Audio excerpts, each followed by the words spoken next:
I'm Edie Lush, and I'm here at the Hub Pavilion in Davos. Delighted to be joined by the Crown Prince of Norway. Thanks very much for coming through our doors. Tell me first of all why you're in Davos. Well, I've been in Davos for a few years now. I'm part of this group called Young Global Leaders, and we have several initiatives that we feed into the process of the Global Redesign Initiative.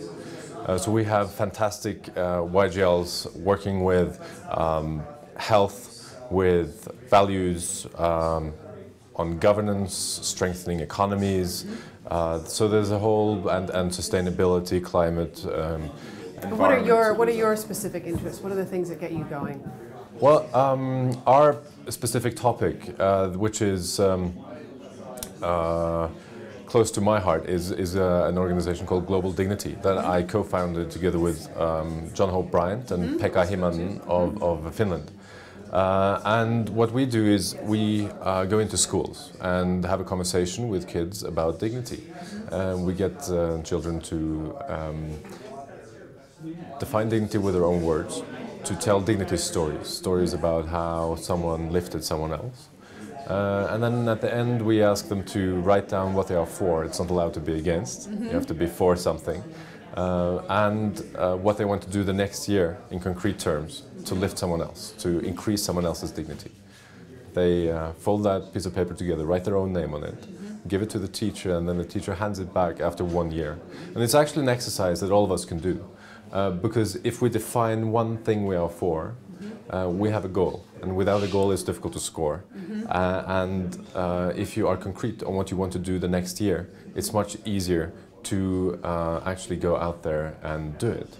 And then you can hold yourself accountable the next year and see, you know, if you did what you wanted to do. And it's okay to shift the goal, and it's okay to shift the action points. But it's important to start that process, I find. And do you have any stories in terms of success stories or anything that you could point to? Tell me how we've seen global dignity increasing as a result? I'll tell you where this comes from, or one of the stories, which is sort of the source of this. I was traveling in South Africa a few years ago. We were raising funds for HIV/AIDS victims. And I met this young woman called Mutton Bungle outside of Durban in a township, very poor area. And she invited me into her home, which was more like a shack than a house. And she told me that she was in the last stages of AIDS. She had developed AIDS and she was very sick. And you could tell by that her energy was quite low. You could see it in the skin of her face that she was ill. And she started explaining to me what she had been doing. Mutton Bungle had all the right in the world to become bitter, angry, and maybe destructive. But she made a different choice. She decided to become an activist. She went out to her peers and she organized groups, support groups for other HIV positives. And they got together and supported each other. Both because they had a lethal disease, because they did not have access to drugs, but secondly also to handle the difficult situation of the stigma and discrimination that they were faced with every day, in addition to the lethal illness that they had attracted. So that helped her peers to be stronger, but she did something else as well, which was very courageous, and that was to go out and talk to everyone in different venues, talking to people in her village and the neighboring villages, talking about how they could avoid becoming HIV positive. And that's very courageous because there is a lot of negative sentiments towards the people that are openly HIV positive. So Mutton Bungle did all this with almost no resources at all, and she's become a leadership model for me and something to reach for, which I fail every day, but it's good to have something to reach for.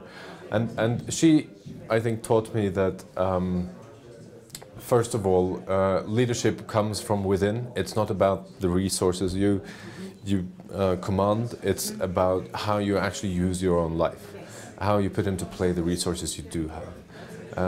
So her servant leadership model is a fantastic example. It sets a fantastic example, and I'm thinking if Matun Bangal could do all that with practically no resources, what can't we then do, you know, in the West, in the rich countries, with all the resources at our command?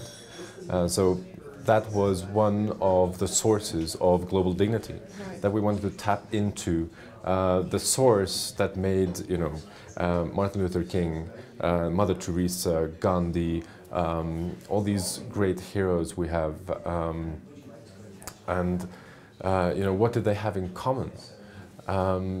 Maybe that they were good at increasing other people's dignity, seeing other people, lifting them, making people feel that they were valuable.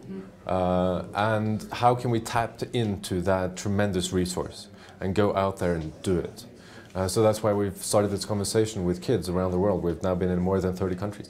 Fantastic. Thank you so much, Your Highness, for coming along to talk to us here in the Hub Pavilion. Thank you.